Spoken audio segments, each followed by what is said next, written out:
Hello everyone, welcome back to my channel. তো এটা হচ্ছে মায়াপুরের জগন্নাথ মন্দির। আর আমরা যে মায়াপুরে গেছিলাম এটা তারই এক অংশের ভিডিও। আমার সত্যিই আমি খুবই দুঃখিত, আমার ভিডিও দিতে খুবই দেরি হয়ে গেছে, কিন্তু কি করব, আমি একটু ব্যস্ত ছিলাম, সেজন্য ভিডিও দিতে পারিনি।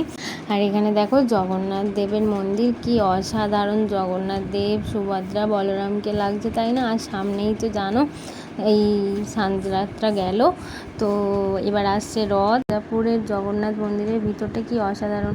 আর আমরা যে টাইমে গেছিলাম তার পরেই ছিল নৌকা বিলাস, সেই জন্য দেখো ওখানে নৌকা রাখা আছে। কিছুদিন পরে এখানে আরও সুন্দরভাবে সাজানো হবে এবং নৌকা বিলাস হবে।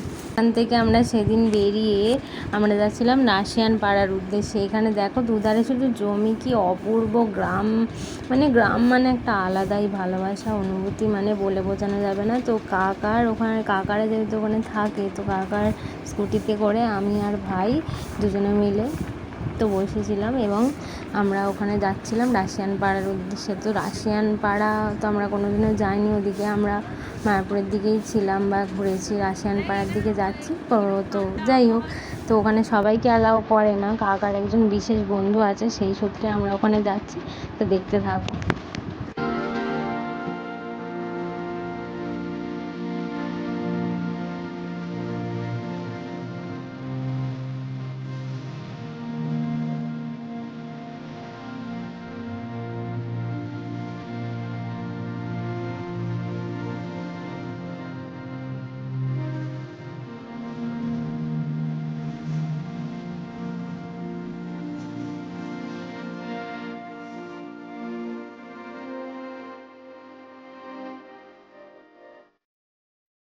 তো তারপর আমরা এখানে রাশিয়ান পাড়ায় চলে এসেছি। দেখো এখানে প্রত্যেকটা বাড়ি একই রকমের, একই হাইটের এবং একই কালার করা। আর সামনের গ্রাউন্ড থেকে শুরু করে আশেপাশে এত অসাধারণ যে বলে বোঝানো যাবে না। আর ওখানে এত শান্ত স্তব্ধ চারিদিক, একটা পিন পড়লেও মনে হয় শব্দ হবে। আর এদিকে দেখো আমরা হেঁটে হেঁটে যাচ্ছিলাম।